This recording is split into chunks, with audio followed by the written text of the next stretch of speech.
abantu muri kubona mu mashusho abangaba ikaba iri kuvuga yuko ari abarwanyi biyunze kuri FARDC. Donc ntago ari abarwanyi ba FARDC. Muri aba bantu barimo abasirikare babiri ba FARDC, hakabamo abagera kuri babiri ba FDLR, hakabamo batatu b'abarundi, ingabo z'u Burundi zirimo hano, ndetse hakabamo n'abandi babiri b'abawazarendo babyiyemerera.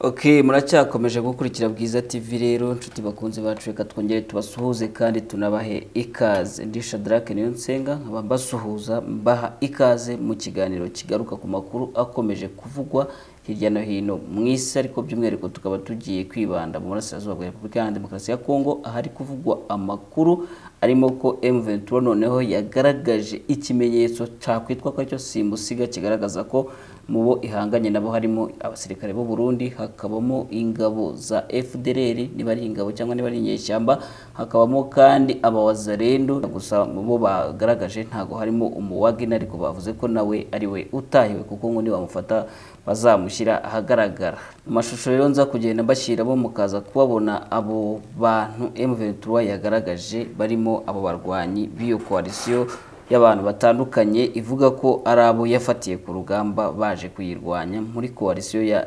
FARDC, kubera ko ngo bo ntibakivuga ko ari FARDC ahubwo ngo bavuga ko ari ihuriro rya FARDC bigendeye ku kuba hari iyo mitwe itandukanye yiyunze kuri FARDC. Ndaza kubigarukaho ku buryo buhagije cyangwa se burambuye, mbabwire ibikubiye muri interview cyangwa se mu biganiro bagiye bagirana n'abo bantu batandukanye. Ni amakuru kuri ubu ngubu agezweho. Ikindi kiza kugarukaho kuri ano makuru, icyo nza kugarukaho ni imirwano yubuye hagati ya M23 na FARDC, ariko kuri uyu munsi rero imirwano ikaba itari isanzwe kubera yuko iyi ngo ari imirwano yasize umutwe wa M23 wongeye kwigarurira agace ka Kishishe ko muri Rucuru. Akaba ari imirwano yabaye kuri tariki ya 14 z'ukwezi kwa 11 2023. Mbere yuko rero ninjira muri aya makuru, reka tubashimire by'umwihariko, tubashimire byimazeyo ko mwatwumvishe mukumva ubusabe bwacu mukabikora nk'uko twabibasabaga. Uyu munsi tuvugana aba subscribers 100,000 bamaze kugeraho. Ubu dufite aba subscribers 100,000 n'abantu 26. Ubwo ndi gukora iki kiganiro binashoboka ko nza kugisoza cyangwa se njya kukigezaho bamaze kurenga. Turabashimira cyane rero kubw'iyo nkunga ikomeye mwaduteye, ariko turacyakomeje, gahunda irakomeje. Ibi by'aba subscribers 100,000 twujuje biraza kugarukwaho na Meki, azabigarukaho mu buryo buhagije nka nyiricaro byensira, anatubwire ikigomba gukurikiraho, niba natugurira n'akana akatugurire kuko twakoze, namwe niba abahemba cyangwa se abashimire by'umwihariko nk'umuyobozi. Ariko ngiyewe ku giti cyanjye ndababwira ko mwakoze cyane, mwabikoze neza uko twabibasabye niko mwabikoze, muri abantu b'abagabo cyane. Ubu rero bigendanye n'indi ntego tuziha, n'ubundi turacyabasaba gukora subscribe kugira ngo iyo ntego nitumara kuyisetinga nayo twayishyize ahagaragara tuvuga tuti naha tugiye naho tuzajyaneyo kandi tuzageraneyo. Ubwo ngubwo nimwe tubikesha kandi ntago mudutenguha, natwe tuzi yuko ibyo ngibyo muzabikora kandi mukabikora mubishaka munabyishimiye. Rero ndarimbabwiye ibyo kudutera inkunga, hari n'ubundi buryo mubona bucaracara hasi bwo kudutera inkunga munyuze kuri Momo cyangwa se kuri Mobile Money cyangwa se World Limit cyangwa se ubundi buryo bwari bwose mwakoresha. Iyo nayo turayakira kugira ngo nk'uko mubona ko yamaze kuba big channel, abantu bagera ku 100,000 bari abantu benshi cyane. Ngira ngo ku isi nta stade hari baho yakira abantu 100,000, bivuze ngo turamutse tubashyize nko muri stade ntago mwakwirirwamo. Umva ko rero mukeneye ibintu bimeze neza, you deserve the best. Ubwo rero kugira ngo ibyo bintu bigezweho mukeneye biboneke, birabasaba kugira akantu muteraho. Abantu bakora 100,000 buri wese nagira akantu ateraho, cyangwa se abantu bose bakurikira ibiganiro bya Bwiza TV buri wese akagira akantu ateraho. Ndatekereza ko bizahita byikora, iyi channel tuyigire channel isobanutse kandi iri professional kurenza uko bimeze kugeza ubu ngubu. Ndabashimiye cyane rero kubw'iyo ngingo kandi mbashimiye ko mugiye kubikora. Reka noneho nanzike n'ano makuru mpera mu burasirazuba bwa Repubulika ya Demokarasi ya Kongo nk'uko bisanzwe iteka niho duhera amakuru yacu mu gihe hari ari menshi, kuko muri iyi minsi muzi yuko hari imirwano iri hagati ya M23 na FARDC. M23 ariko ntikiyita FARDC ahubwo yita ihuriro rya FARDC, bigendanye n'iyi nkuru yuko uyu mutwe wagaragaje aba bantu muri kubona mu mashusho. Abangaba ikaba iri kuvuga yuko ari abarwanyi biyunze kuri FARDC, donc ntago ari abarwanyi ba FARDC. Muri aba bantu barimo abasirikare babiri ba FARDC, hakabamo abagera kuri babiri ba FDLR, hakabamo batatu b'abarundi, ingabo z'u Burundi zirimo hano, ndetse hakabamo n'abandi babiri b'abawazarendo babyiyemerera nk'uko muri ayo mashusho muri kubabona. Babiri b'abawazarendo barabyemerera rwose, bagasobanura uko bageze muri wazarendo. Aba baba FDLR nabo bakasobanura ko bagezemo. Naba ngaba FDLR naba batoya bo baravuga yuko ngo bajyanywe n'ababyeyi babo, bakavuga naho bakomoka mu Rwanda, mu duce ababyeyi babo bababwiye ko ari two bakomokamo two mu Rwanda. Bakasobanura rero ko ababyeyi babo ari bababwiye yuko bagomba kuba muri FDLR kubera ko nabo ngo ari aba FDLR. Ibyo ngibyo nibyo aba basore cyangwa se uru rubyiruko basobanuye ubwabo, ubwo M23 n'umunyamakuru wari uri kubafata amashusho bababazaga uko bisanze muri FARDC cyangwa se uko bisanze mu rugamba bahanganyemo na M23 kandi atari abarwanyi ba FARDC.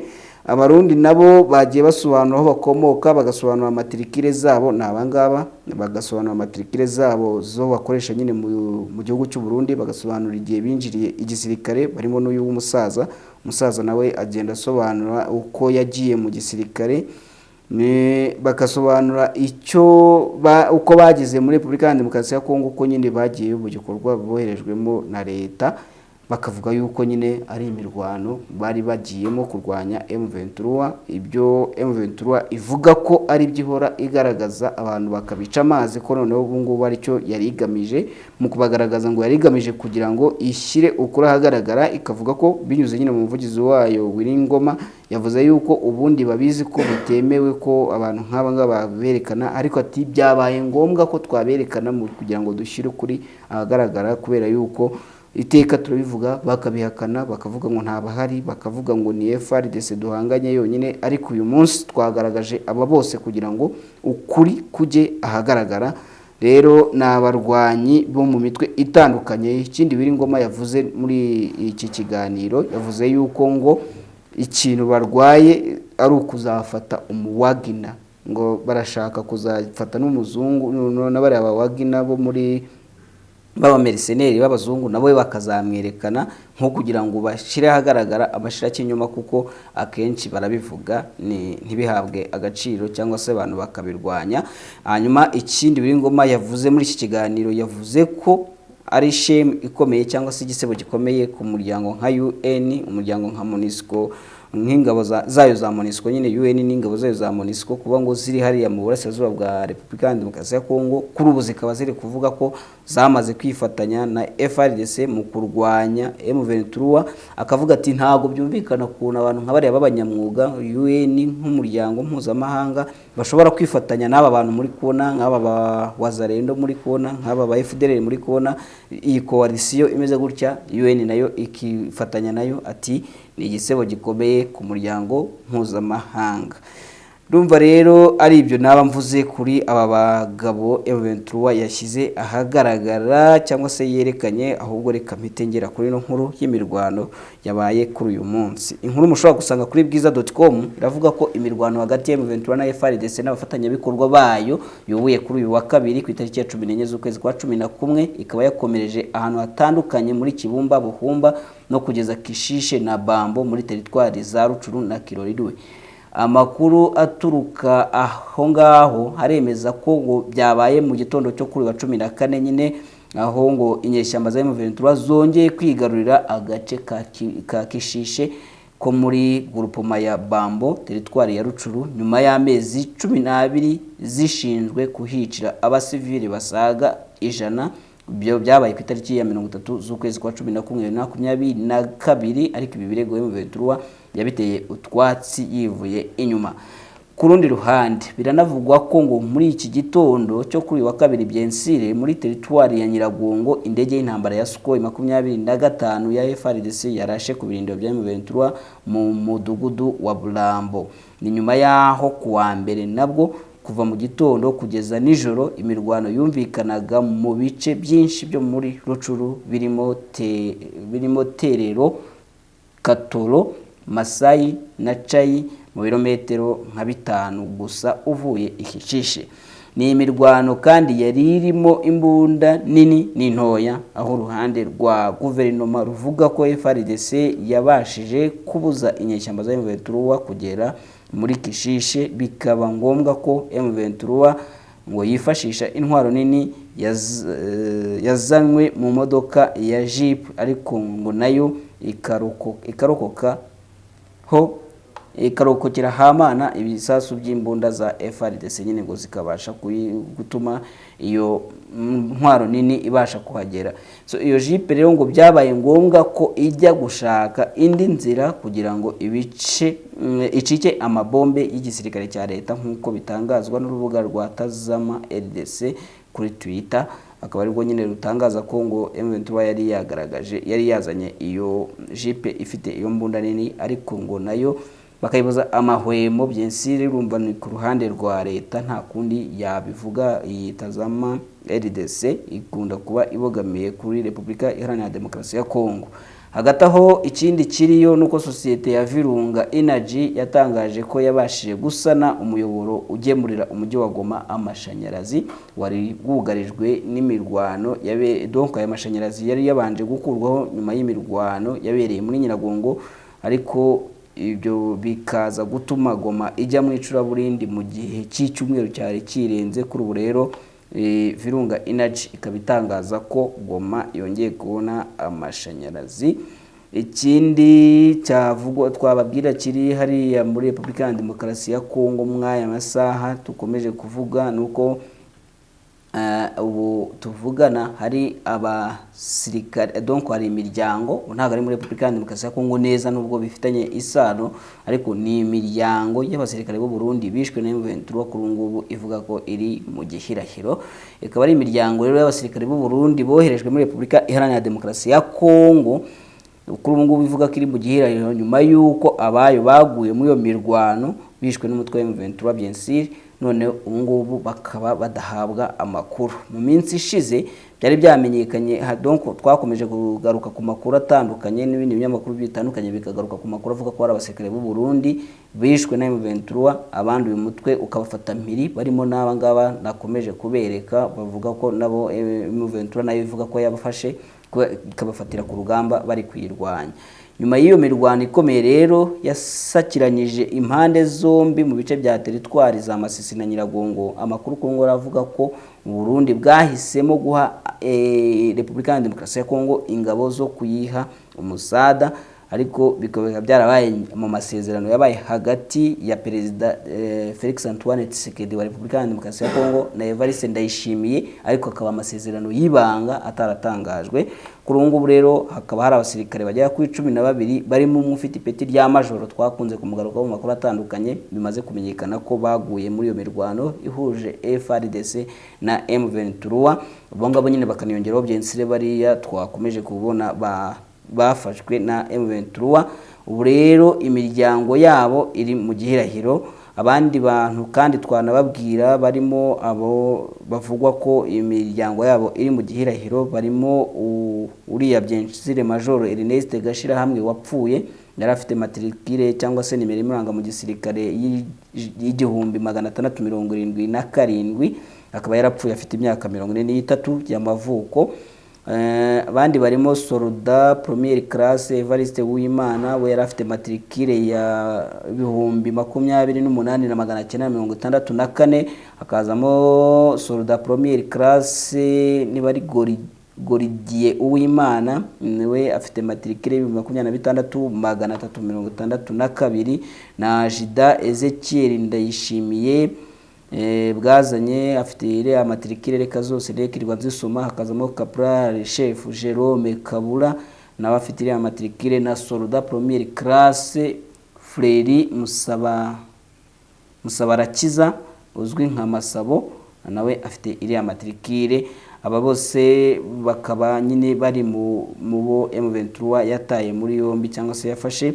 Hari abandi kandi bivuganywe na M23 barimo Soldat Première Classe yitwa Mare niyo nkuru afite iriya matricule, Caporal Chef Edouard Nimbesha wari ufite iriya matricule, na Soldat Première Classe Desire Sindayihebura wari ufite iriya matricule, ndetse na mugenzi we witwa Methode niyo nkuru wari ufite iriya matricule, n'uwitwa Jean-Luc niyo nkuru bose we uvuka mu ntara ya Ruyigi, ndetse na Soldat Première Classe Meshaki niyo nkinzo nawe afite iriya matricule. So umusirikare wa M23 yerekanye nyuma yo kumufata mpiri we ni Premier Soldat Première Classe Merance Ndikumana afite iriya matricule. Uyu musirikare afite imyaka 30 aracyari mu maboko y'uriya mutwe kimwe na bagenzi be batandukanye byensiri. Amakuru rero kuri ubu akavuga ko muri iki cyumweru aribwo bari abasirikare bose bari abapfuye nyine bazashyingurwa mu muhango ugomba kuba mu ibanga rikomeye mu gihugu cy'u Burundi. Mpamvu ngo nuko leta y'u Burundi idashaka ko imiryango yabo imenya iby'urupfu rwabo. Ikindi kandi ngo ntinashaka gutanga umucyo ku kishe bari abasirikare nk'uko impirimbanyi yitwa donc ni impirimbanyi ya politique mu gihugu cy'u Burundi yitwa Pacifique Ninahazwe yabitangarijwe na bamwe mu baba mu gisirikare cy'u Burundi.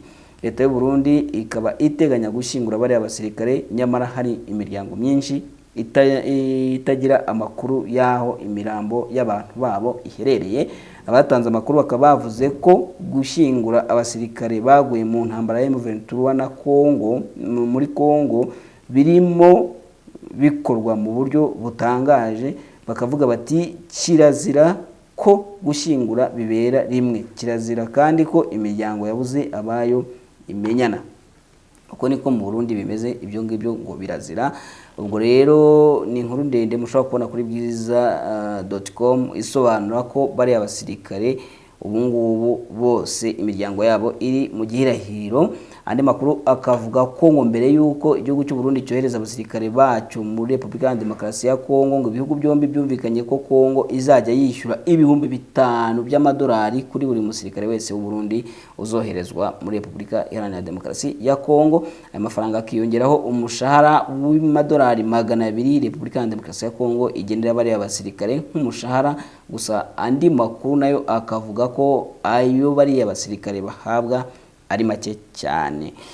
Muri ayo 200 byensiri ayo leta bagezaho ni make cyane, mu gihe igihugu cy'u Burundi cyahabwa aya mafaranga yose. Imiryango y'abasirikare baguye mu mirwano na M23 nta mpuzamarira yo yahabwa nk'uko bigenda kubagwa imbere mu gihugu cyangwa se abicwa mu butumwa bw'umuryango wa Afrika yunze ubumwe nk'uko naho nyine igihugu cy'u Burundi kibafiteyo. Donc kuri abangaba bari muri Republika ya Demokarasi ya Kongo nubwo bapfa niyo bapfirayo ntabwo imiryango yabo yagira icyo ihabwa, mu gihe ubusanzwe mu basirikare bo muri Republika ya Demokarasi ya Kongo bo mu gihugu cy'u Burundi bizwi ko iyo agize ikibazo akagwa ku rugamba aha imiryango yiwe nawe igira impuzamarira ihabwa.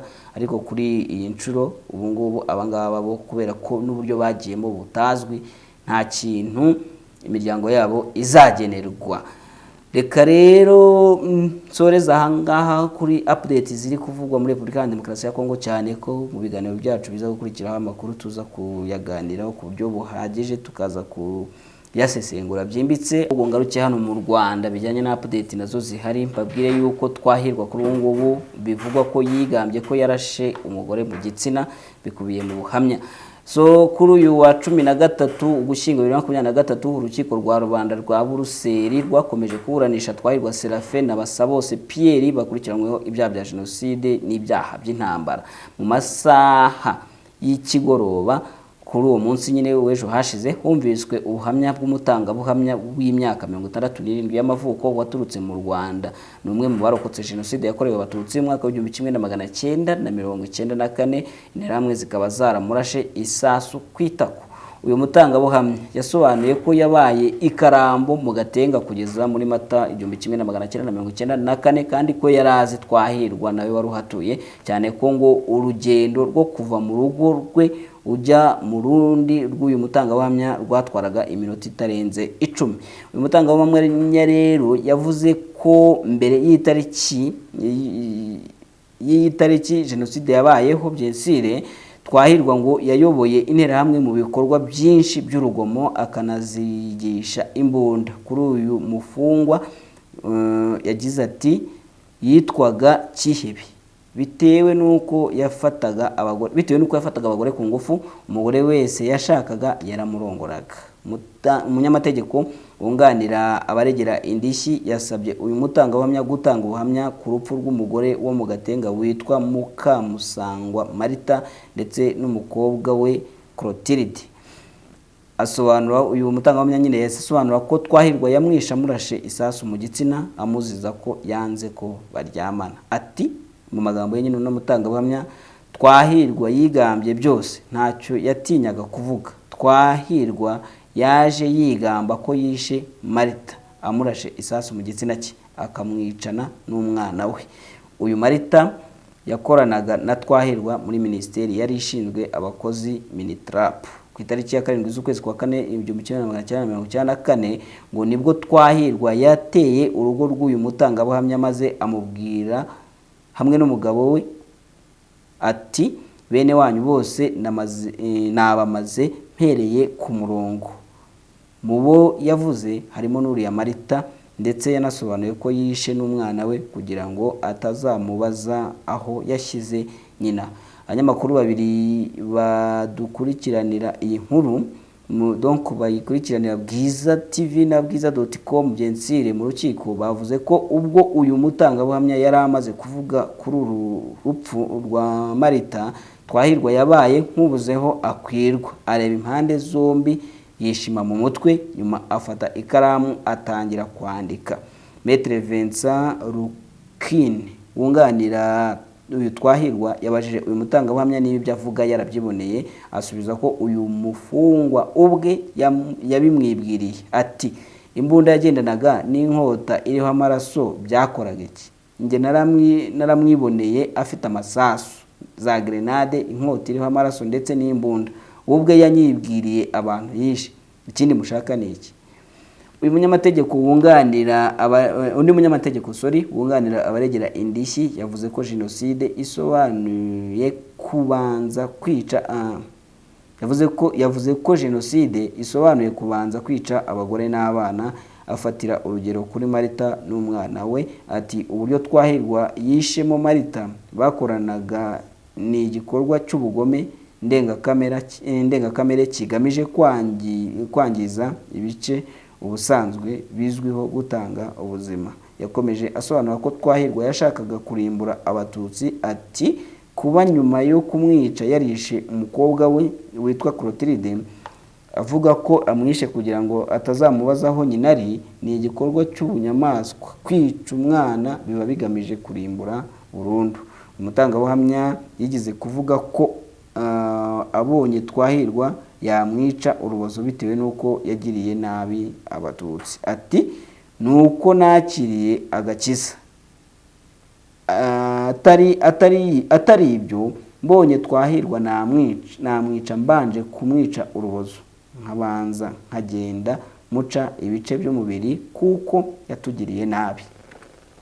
Mwiburanisha rero ry'ejo hashize ku itariki ya 13 z'uku kwezi kwa 11, Maître Rukwini yabigarutseho maze uyu mutangabuhamya agira ati yego narabivuze, nigeze no kubibwira inkotanyi, nzibwira ko ibyo nabikora ari uko zimpagarikiye, kuko bitabaye ibyo Twahirwa yanyica. Uyu mutangabuhamya akaba yarigeze no gutanga ubuhamya muri 2013 na 2019. Ubwa mbere yabuhaye ubushinjacyaha bw'u Rwanda, ubwa kabiri abuha itsinda ryaturutse mu gihugu cy'Ububiligi. Ni icyo twavuga kuri inkuru. Indi nkuru hanyuma ari nayo nsorezaho ni inkuru igaruka kuri Prince Kid cyangwa se Ishimwe Dieudonné.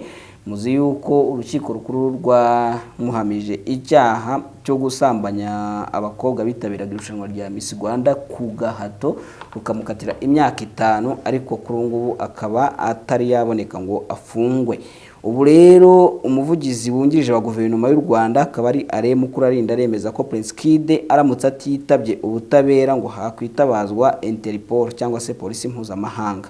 Uyu muvugizi wa guverinoma y'u Rwanda wungirije aravuga ko ngo Ishimwe Dieudonné wamenyekanye nka Prince Kid atitabye ubutabera ngo bumufunge hakwitabazwa inzego mpuzamahanga zirimo polisi mpuzamahanga izwi nka Interpol. Ishimwe Dieudonné we murabizi ko yitabye urukiko ku itariki ya 15 z'ukwezi kwa 9 2023 akaburana, hanyuma ku itariki ya 13 z'ukwezi kwa 10 urukiko rukamukatira igifungo cy'imyaka 5 rumaze kumuhamya icyaha cyo gukoresha undi mibonano mpuzabitsina ku gahato no gusaba ishimisha mubiri rishingiye ku gitsina. Hanyuma rero ubu mukaba munabizi yuko Prince Kid atigeze yitabira isomwa ry'urubanza rwe, ndetse akaba na n'ubungubu ataragezwa imageragere cyangwa se kuri gereza aho agomba kurangiza ibihano nk'uko inzego zitandukanye zagiye zibitangaza. Ikindi kandi hakaba hari n'amakuru avuga yuko ngo kiriya gikorwa cyo kumusomera gishobora kuba cyarabaye we n'umugore we Miss Iradukunda Elisa bari kubarizwa donc bari kubarizwa hanze y'u Rwanda, ahantu bamwe bavuga ngo ni mu Barabu cyangwa se muri Dubai n'ahandi hatandukanye, ariko ni speculations. Ubu rero urukiko rukaba rwaramuhaye ibyo bihano, ariko rukaba rwari rwashyizemo gap yuko atagomba guhita afungwa ku buryo yari yemerewe kuba yajurira, ariko bikaba kujurira ubundi bikorwa mu minsi 30, ariko iyo minsi yarinze irangira atajuriye.